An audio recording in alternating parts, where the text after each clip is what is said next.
whatever you do, God doesn't care if you go to an Italian restaurant or Chinese, but whenever you make a moral decision, if you make the wrong decision, you hurt God. You're going to grieve him. If you make the right decision, you'll give him a little pleasure. And he had so much grief at the beginning of the world. You're watching the Spotlight Network. Starring Hollywood's newsman, Logan Crawford. They now believe a single member. He works with TV and film legends. And now, Logan's shining the spotlight on the world's top emerging authors and creators. International were abducted. This is Spotlight with Logan Crawford. Streaming on Roku, Apple TV, and Amazon Fire TV. I'm Logan Crawford, and right now on Spotlight, I've got a question for you. What if the creator of the universe was not invincible, but instead vulnerable?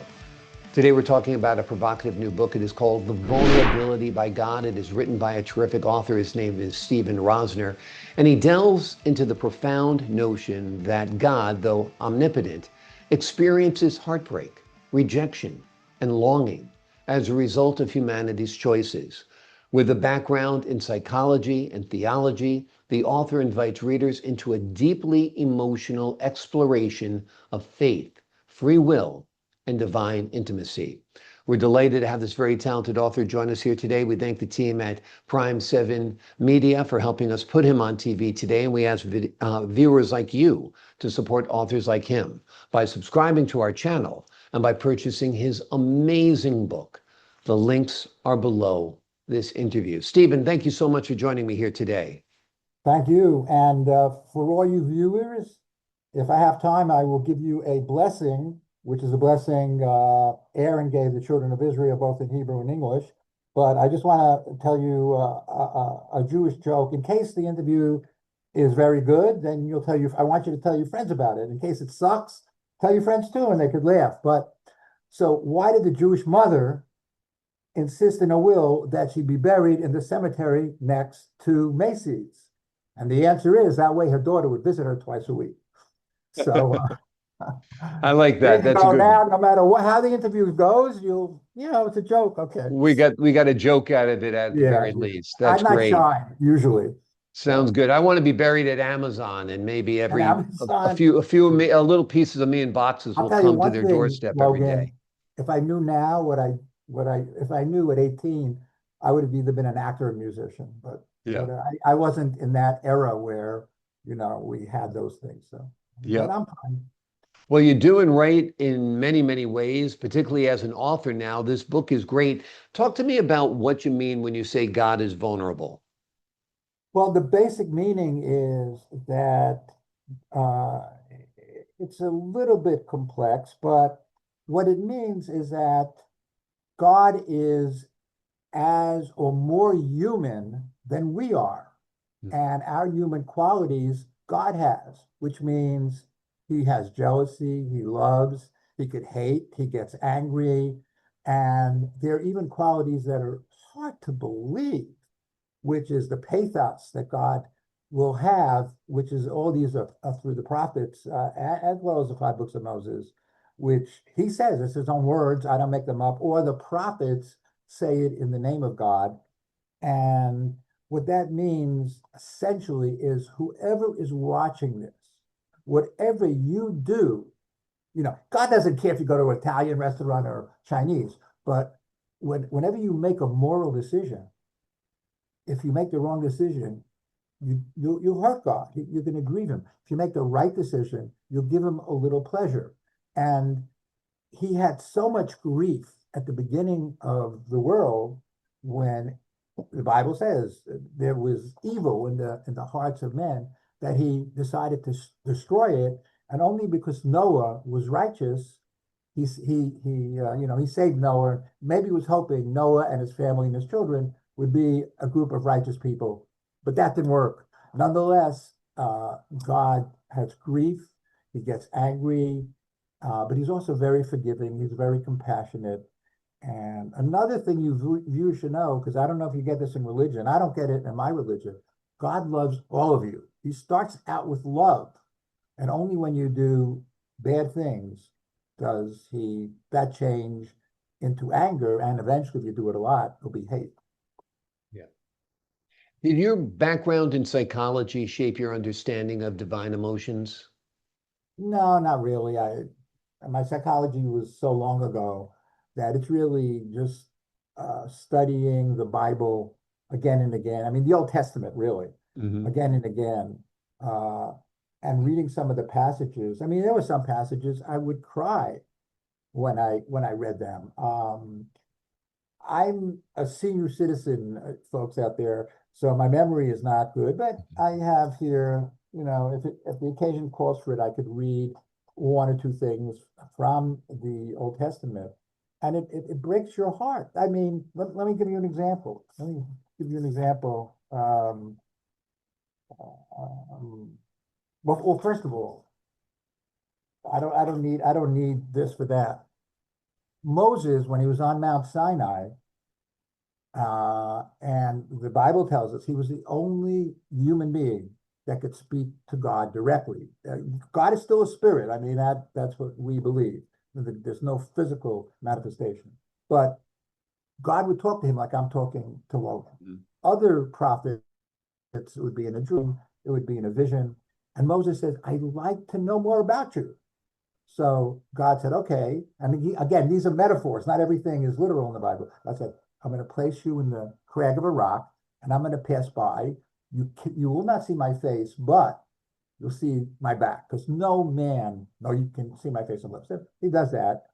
And as he goes by, he says the following in Hebrew, and this is very, very important for you viewers. He says, Adonai, Adonai, El Rachum V'chanan, Erev Apayis D'Rav Chesed V'Emes, which translates as follows. Adonai, Adonai is the Lord, El Racham. El is a God, and Racham means God of compassion. V'chanan means a favor. Erech Apayim is translated to holding his anger in, but some translations, and I think it's a better translation, said long suffering. Long suffering? Why does God suffer? Because when you hold your anger in, you get depressed, and he holds it in. If he didn't hold it in, we'd all be destroyed. And then he says, the Rav Chesed, Rav means abundant, Chesed means kindness, the MS means truth. Now, what's very interesting is that if you ask 10 people about God, they would say he's omniscient. They would say he has all great power. They would, say he could do whatever. He doesn't say that to Moses. What he does is he gives Moses his qualities, his attributes, and who he is. And every human could aspire to that. You can't aspire to, make a son. You can't aspire to do everything, but you certainly could aspire to be a little kinder. You certainly could aspire to have integrity. And that's very, very significant passage in the Old Testament. And so God he's loving, he's forgiving, but he will eventually punish people or nations, whatever it is, who do an injustice or especially when they do it to other people. You could, I would say you could be an agnostic or even an atheist. If you're a good person, it'll be better than going to synagogue every single day and praying 3 times a day and then screwing the guy, you're a Wall Street broker and screwing him or screwing a widow out of her money. God cares about how you treat people, because every single person, Muslim and Jew and whatever, everyone is God's child. And all my books, by the way, Logan, they're not meant for just Jews. They're meant for the whole world. Yeah. Yeah, exactly. This has universal appeal, no doubt, this book. Almost every culture believes in God. So it's not a specific God. You're talking about a creator. Was there a specific personal or spiritual experience that led you to writing this book? No, this was a combination. This is my 6th book, and it was a combination of 25 years of studying the Old Testament. And I started out knowing nothing, which is ironic since I was brought up Orthodox and I went to a, yeshiva, and a relative made a joke about me. You know, I spent 12 years, and he said, "You, Stephen, are a genius." Why am I a genius? Because no one could go to a yeshiva like you did for 12 years and coming out knowing as little as you did. And I didn't mind it really, you know. It's like, you must be a genius for that. But I studied on my own, and I'm not an authority person, so I didn't really have help. And, you know, when you read Yeah. and read and read and read, you start to feel badly for God. And he, you know, and some of what you read, yeah, sometimes he gets angry. Many times he gets angry. But there are other times, yeah, here, there are other times, for example, and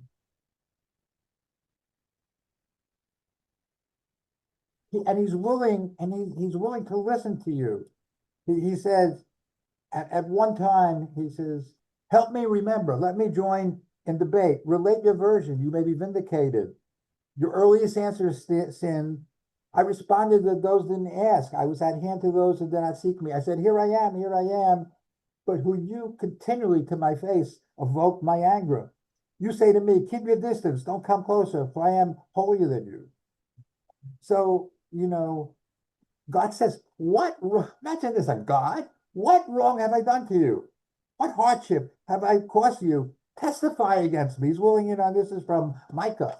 I mean, it's pathetic, you know, if you were involved with a woman and she rejected you as an actor, and if the playwright was any good, you could say the same thing to her. Why are you rejecting me? What have I done? I gave everything, you know, we're married, I watched your back, I did this.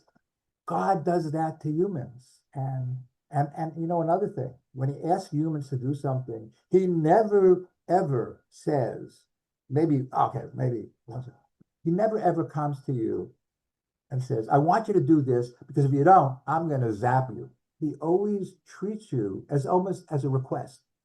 He says, please, several times. Now you have a choice. You could say yes or no. But for the most part, he treats you as if you were human. And what most, you know, and what most religions, I'm skipping a little bit, what most religions fail to realize is that God wants to do your will. He wants, you know, a few times, sometimes he needs emissaries because he can't go and relate to everyone. He's too pure to that for that. So he has angels and he has human beings, but he wants to do your will. He wants to do what you want. You want to be an Academy Award winning actor? That's fine. But when you go up the ladder, don't screw other actors. Or if you want to be a CEO and there's 3 vice presidents, don't, you know, finagle so that you get the thing. No, he wants you to do it the right way, and you have to work at it. But otherwise, he gives you what you want. He's given me what I wanted, maybe not what I wanted it, but he wants to bless you. He starts off with love and with blessing, and it's only when you start to do abominable things that, you know, he forgives you, then he can't take it anymore. Yeah. I had a professor in college who said something similar. He said that you're all starting out today with an A in this class. You know, you're the one who's Right. going to bring down the grade. So it's kind of the same That's thing. You very, start out with God's unconditional love, that's and very you're the one important. who is either going to build upon that or erode it. Final question before we go today, I want to ask you, what do you hope readers feel after finishing your book? Do you hope they feel conviction or comfort or maybe something else? I'll tell you, I hope that they take the M68 bus. You know, now you're in Manhattan, Yep. and I lived in Brooklyn. We're from Brooklyn, you know, we're here 3 or 4 years ago. So I hope they take the M68 bus. What is the M68 bus? M is from the mikvah. M is from Micah. 6 is a chapter, 8 is the verse. This is very simple. It's it. Human beings, what does God want from you? He wants you to do justice, love compassion, and walk humbly with the Lord your God. That's all he wants. That's all he wants.